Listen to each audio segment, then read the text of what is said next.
Fake news são notícias falsas. Isso todo mundo sabe. Agora, o que muita gente desconhece são as consequências que as notícias falsas causam na sociedade. E o programa Amazônia que eu quero entrevista vai falar justamente sobre as fake news nas eleições municipais de 2020. Vai te mostrar conceitos, vai te mostrar as mudanças nas regras eleitorais para justamente barrar as fake news. E mais, te dar dicas de como se prevenir das notícias falsas, além, é claro, de te mostrar exemplos. Seja muito bem-vindo ao Amazônia que eu quero entrevista. Aqui você, eleitor, é nosso protagonista.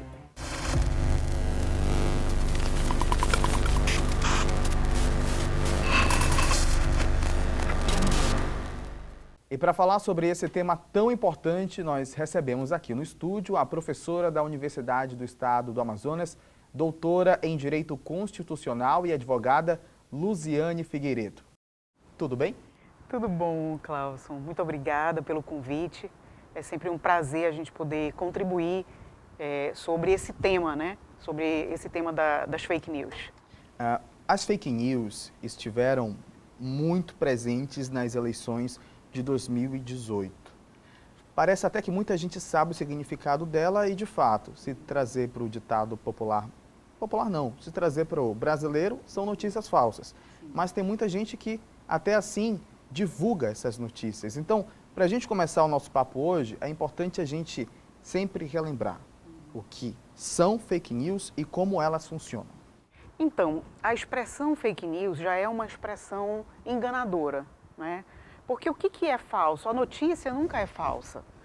A notícia, o que são falsas são as narrativas dessa notícia, né? Então, as fake news, na verdade, o Conselho da Europa, que eu reputo ser o organismo mais elevado nessa pesquisa sobre as fake news, identifica essa desinformação como se fosse uma poluição. Como a gente tem na poluição ambiental, por exemplo, dos rios, a gente tem nas notícias. Então, a gente tem uma poluição, um excesso de informação e uma poluição nessa informação, né? Porque muitas vezes ela é falsa, muitas vezes ela está dentro do contexto real, mas ela foi modificada.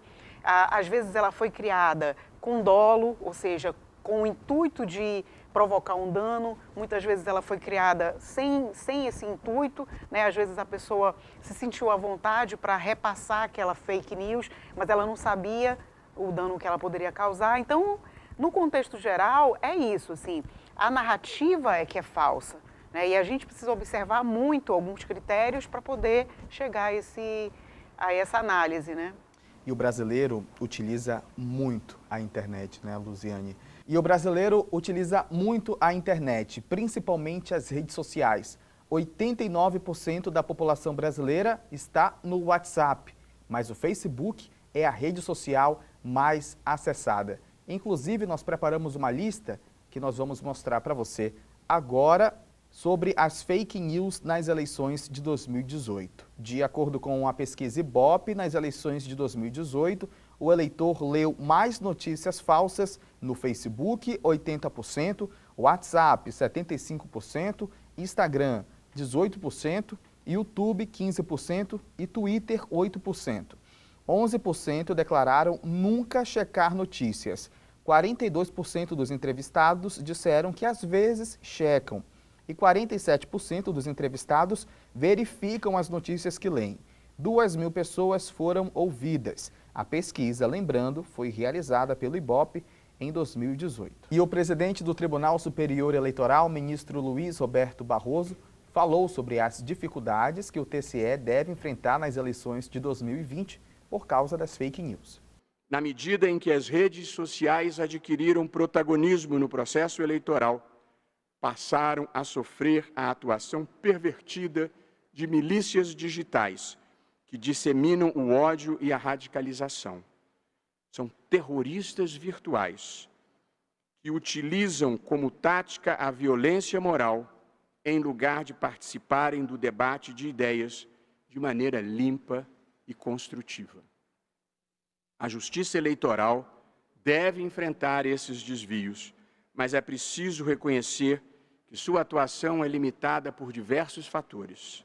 Por isso mesmo, os principais atores no enfrentamento às fake news hão de ser as mídias sociais, a imprensa profissional e a própria sociedade.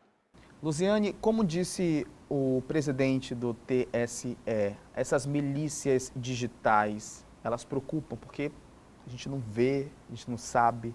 E essas milícias digitais implantam, são uma das causadoras dessas fake news. Sem dúvida, Cláudio. Assim, eu sempre falo que o Brasil não precisa de mais legislação, né? Precisa de tecnologia para poder encontrar, identificar e encontrar as pessoas que fazem parte dessa milícia digital. Porque o próprio inquérito do STF, com toda a sua problemática, enfim, tem identificado isso de uma forma muito clara. Porque há um liame muito estreito entre o que é a liberdade de manifestação e o que é o crime, né? A liberdade de manifestação, ela tem limites, né? A Constituição fala que a liberdade de manifestação é plena, mas ela é plena até o momento em que a pessoa não comete os ilícitos previstos na Constituição, né? A própria Constituição, por exemplo, de 88, é uma Constituição que na época não existia a internet. A internet de escada começou a vir a partir de 92, 93 no Brasil, né? Mas a própria Constituição, ela já assegura os direitos de privacidade, os direitos de personalidade, que são a privacidade, o direito à honra, o direito à imagem, o direito à intimidade. Então, a partir do momento que o cidadão extrapola a liberdade de expressão nesse conteúdo e passa a cometer os crimes de injúria, de calúnia e difamação, ela já não está no seu contexto de liberdade de manifestação, de liberdade de expressão, né? Então, a gente precisa, de fato, de tecnologia para poder combater as milícias digitais. O Conselho da Europa, como eu estava te falando, ele criou, inclusive, além da Autoridade Garante, que é semelhante à Agência Nacional de Proteção de Dados, que foi criada agora no Brasil, né? Ainda nem foi constituída, na verdade, criou um comitê de altos peritos em tecnologia da informação para identificar e para rastrear o trabalho dessas milícias digitais. Então, assim, a gente precisa fazer isso. O Brasil precisa ter essa força tecnológica, né? Doutora, vamos conversar sobre as mudanças nas regras eleitorais para barrar as fake news, mas antes da gente mostrar as principais mudanças nessas regras, vamos falar sobre o cenário das eleições de 2020, até porque serão atípicas em todos os sentidos. Estamos vivendo uma pandemia de Covid-19, por conta disso, as eleições que, em sua grande maioria, eram presenciais, hoje vão ser quase na internet, começando pelas convenções partidárias e também pelas campanhas eleitorais. Como você analisa esse cenário com pandemia e com a internet mais massiva? Com a presença da internet mais massiva? Eu acho que, de fato, as eleições desse ano vão ser completamente atípicas, né? Primeiro, em função do que a gente chama de infodemia, né? Que é a epidemia de informações, do excesso de informações, que a gente já tinha nas eleições passadas, mas que, nesse momento, a cada ano, a cada eleição que chega, os candidatos começam a utilizar de forma melhor as redes sociais. Então, por exemplo, a gente tinha num contexto de 5 anos atrás, vamos dizer assim, 10 anos atrás, porque o próprio WhatsApp tem 10 anos, né? A gente tinha a propaganda eleitoral apenas no rádio e na televisão, né? Hoje, essa propaganda ela foi totalmente mobilizada para a internet. Isso é bom, por um lado, porque eu acredito e eu, inclusive, defendo que futuramente essa propaganda não vai mais existir no rádio e na televisão, até porque quem paga por ela é o contribuinte, né? Então, assim, a gente vem desse cenário todo, né, da propaganda eleitoral que vai ser massificada nas redes sociais. A gente já teve aí candidatos que tinham pouco tempo de TV e que conseguiram chegar ao parlamento, né, ao executivo, em função da propaganda nas redes sociais, mas, sobretudo, esse ano a gente tem a pandemia do Covid, né? Então, houve a mudança, além do adiamento da lei, a questão das convenções que foram aprovadas para ser de forma virtual, né? E várias outras discussões. Por exemplo, o TSE tratou de uma discussão semana passada sobre a possibilidade, já barrando a questão das live mícios. Quer dizer, algo que já, para mim, estava claro, que se não pode show mício, não pode live mício, né? Então, eu acho que a gente vai ter uma eleição completamente atípica, sem biometria, inclusive, né? E a propaganda eleitoral começa no dia 26 de setembro, inclusive na internet. Nós preparamos uma lista para você acompanhar as principais mudanças nas regras da fake news para barrar as notícias falsas. A prática de fake news para fins eleitorais foi criminalizada ano passado. Pela legislação, pode ser preso e até ter a candidatura suspensa o candidato que espalhar informações falsas sobre os adversários com o intuito de ganhar vantagem na disputa. A pena é de 2 a 8 anos de prisão para quem cometer essa prática, inclusive eleitores. Pode também ser aplicada uma multa que chega a R$30 mil. Doutora, os candidatos também vão ter que verificar as informações que vão divulgar nas redes sociais, né? Isso. É importante a gente esclarecer que, assim, não é só o candidato, não é só o partido, não é só a coligação que pode ser responsabilizada pelo excesso, pelo espalhamento, digamos assim, da desinformação, né, das fake news. O próprio eleitor, cidadão, também pode ser responsabilizado, né? Isso não apenas no período de eleição, mas sobretudo agora, falando da legislação eleitoral, a gente tem a legislação que prevê, inclusive, pena de detenção e multa, tanto para quem contrata, quanto para quem é contratado, para trabalhar nisso, para trabalhar fazendo o espalhamento, né? Para criar fake news e também para espalhar. E aí é muito interessante, Clauson, que o brasileiro é um negócio assim impressionante, né? A Fundação Getúlio Vargas fez uma pesquisa recente mostrando que agora os partidos estão usando robôs. E que agora não, já desde a eleição de 2014, né? Que os candidatos, as coligações, enfim, estão utilizando robôs, né? Robôs e ciborgues. Robôs que são as contas automatizadas, sobretudo as contas automatizadas no Twitter, porque é muito fácil o robô fazer ali 140 caracteres e disseminar para uma infinidade de pessoas. É por isso que, às vezes, quando a gente entra na internet, pessoal, tem aquela caixinha perguntando se você é um robô. Exato. Que aí você vai, é uma árvore, aí você vai publicando, vai apertando na árvore. E aí tem que ter tecnologia para identificar, porque, por exemplo, a gente não consegue disseminar a informação na mesma velocidade que o robô consegue. E aí tem as contas também que são os ciborgues, que são robôs, mas também tem a interação humana para tentar descaracterizar os robôs. Então, assim, há uma série de situações que só com tecnologia, né? Outra nova regra justamente é para o ofendido da fake news. Sim. Agora, quem for ofendido, o candidato que for ofendido com fake news, tem direito de resposta. Sim. O direito de resposta já era um direito assegurado, né? Só houve a inclusão, digamos assim, das fake news, mas já é um direito assegurado. Tem um abuso, né? Quando a gente fala, tem um abuso de direito e o abuso de poder econômico, né? Previsto pela legislação eleitoral. E eu acho que a gente deve avançar nessa questão da identificação do abuso de poder econômico na internet, né? Inclusive com perda de mandato, né? Com todas as previsões legais para quem comete esse tipo de abuso de poder econômico, né? Através da internet.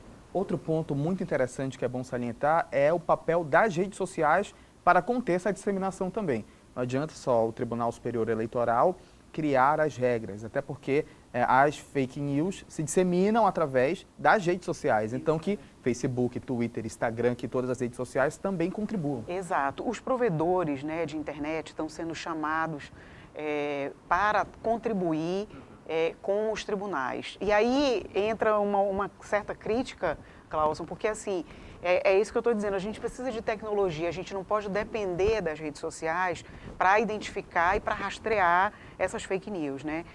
A gente pode ver que o WhatsApp, por exemplo, mudou muito nos últimos tempos, né? Agora você só pode encaminhar para 5 pessoas, já há um estudo que a gente só vai poder encaminhar para 2 pessoas. Então, assim, tudo para... E quando você encaminha para 5 pessoas, o provedor, o Instagram, o WhatsApp, consegue identificar, rastrear para quem que eu encaminhei, né? Então, já é uma forma de ajudar nessa identificação do agente, né? Nós já falamos aqui, Luziane, sobre como funciona, o que são fake news, nós falamos sobre as regras eleitorais. A gente chega agora para falar e dar exemplos de fake news, dicas como você não cair na fake news, mas antes, bora falar de um outro termo chamado fact-checking. Explica para quem está nos assistindo o que é esse termo. Olha, esse é um aspecto muito interessante porque, assim, principalmente agora na pandemia, a gente observou muito isso, né? Assim, as pessoas repassam de forma indiscriminada as desinformações. E hoje já existem várias agências de verificação de informação, né? Então, se você pegar uma informação e colocar no próprio Google, você já vai conseguir descobrir se aquela informação é enganadora, se ela é falsa, qual é o contexto dela, né? Então, é importante que a gente faça isso, porque, assim, eu acho que isso é uma questão de cidadania, sabe? Você parar de repassar notícias que são falsas. Mas isso também depende muito do intérprete, né? Assim, esse é um dos aspectos dos distúrbios da comunicação. Quer dizer, eu vou ter o agente, aquele que produz, aquele que cria a informação, que cria a mensagem, eu vou ter a própria mensagem e eu vou ter o intérprete, né?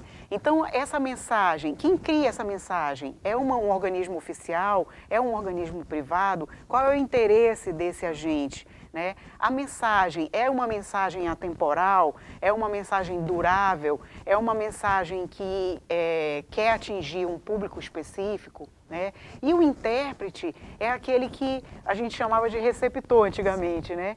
Ele nunca é passivo, quer dizer, ele vai receber aquela informação e ele vai repassar de acordo com a história de vida dele, de acordo com a cultura, de acordo com os aspectos políticos, né? E aí a forma que ele vai repassar vai depender de tudo isso. E mais, aí a gente vai ter, nessa questão do agente, quem é esse agente, qual é o poder, a capacidade dele de disseminar essa informação ou desinformação, se ele tem muitos seguidores, se ele tem capacidade de automatização, né? Então, todos esses aspectos a gente precisa observar. Vamos mostrar agora alguns exemplos de notícias falsas. Na tela, o primeiro exemplo para você, o vírus de Wuhan pode ser curado por uma tigela de água de alho recém-fervida.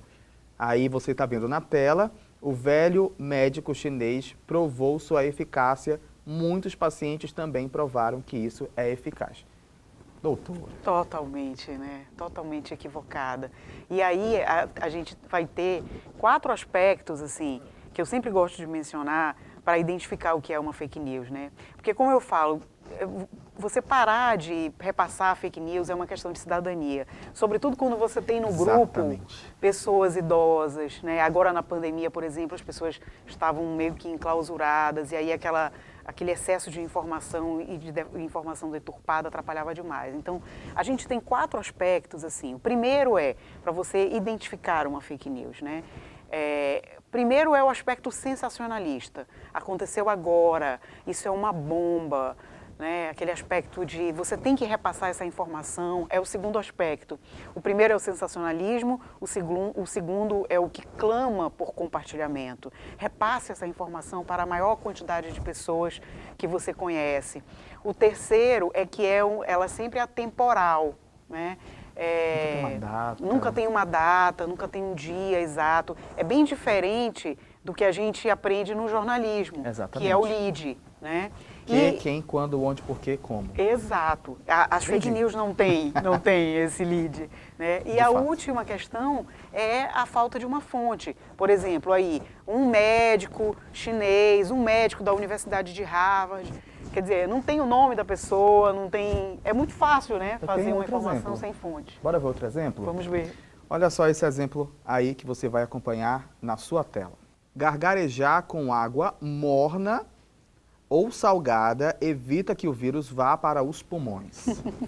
Nossa, é um absurdo, né? Tem até um meme na internet, Clauson, que fala assim, água com limão emagrece se ficar a 20 quilômetros da sua casa e você for a pé buscar. Gente, de fato, a doutora Luziane já deu dicas extremamente importantes para você não cair nessas fake news. Você falou sobre os mais idosos e eu vi uma pesquisa da Universidade de Nova York, inclusive, dizendo que são as pessoas mais idosas que compartilham e que caem em fake news, 11%. Nossa, que absurdo, né? E se a gente pensar que, assim, o pior é a consequência de você cair na fake news, principalmente o idoso, né? Porque isso afeta a saúde mental, né? Isso afeta a questão, cria aí uma depressão, uma ansiedade. Então, assim, a consequência desse repasse, né, de informação falsa é muito mais grave até do que o próprio repasse. Isso, e chegue para o seu avô, para sua avó, para as pessoas mais idosas que muitas das vezes até não sabem mexer na internet, nas redes sociais, chegue com essa pessoa, ensine, avise que não pode ser compartilhada essa notícia falsa, peça para a pessoa checar. E é justamente sobre checagem que a gente vai falar agora. Vamos passar dicas para você, inclusive ficar atento para não cair nas fake news. Dica número 1, desconfie de veículos desconhecidos. Número 2, verifique se a notícia já saiu em outros portais. Tome cuidado com grupos de WhatsApp. Não confunda notícia com opinião.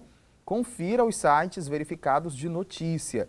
Veja se o processo noticiado já foi concluído e se informe por diferentes portais. Perfeito. Uma das regras criadas, inclusive, na Europa para fortalecer as notícias verdadeiras, né? É justamente isso, assim, fortalecer os veículos de comunicação, oficiais e privados, né? Fortalecer as empresas que fazem a verificação de notícia falsa e educar a população, né? A educação digital cidadã é uma urgência para o Brasil. Vamos agora acompanhar uma lista com dicas para você não cair na fake news. Tribunal Superior Eleitoral, no site do Tribunal Regional Eleitoral e também no Ministério Público Federal, além do aplicativo Pardal. 4 opções, portanto, para você, inclusive, entender que notícia falsa não pode ser compartilhada e deve ser denunciada. Exato, isso mesmo. Nós todos fazemos parte, né, dessa história, desse potencial democrático. A gente não pode deixar que a democracia, que a nossa liberdade do voto, da soberania popular, seja manipulada, né, por desinformação. Doutora Luziane Figueiredo, muito obrigado por atender ao nosso convite. Seja sempre muito bem-vinda ao Amazônia que eu quero entrevista. Poxa, muito obrigada, Clauson. É sempre um prazer poder contribuir. Eu acho que esse programa vem para trazer a informação de qualidade, né, dar orientação para que os eleitores fiquem atentos a tudo que está ocorrendo, não sejam manipulados, né, por essa opinião pública criada artificialmente, né, nas redes sociais. Muito obrigada. Obrigado você por ter aceito o nosso convite. Lembrando que eu e a doutora Luziane Figueiredo vamos bater um papo sobre fake news nas redes sociais, na época das eleições, na rádio CBN. Você acompanha o nosso papo no cbnamazônia.com. A você, muito obrigado pela companhia. Até a próxima e não se esqueça, não compartilhe notícias falsas. Você pode até ser preso. Tchau.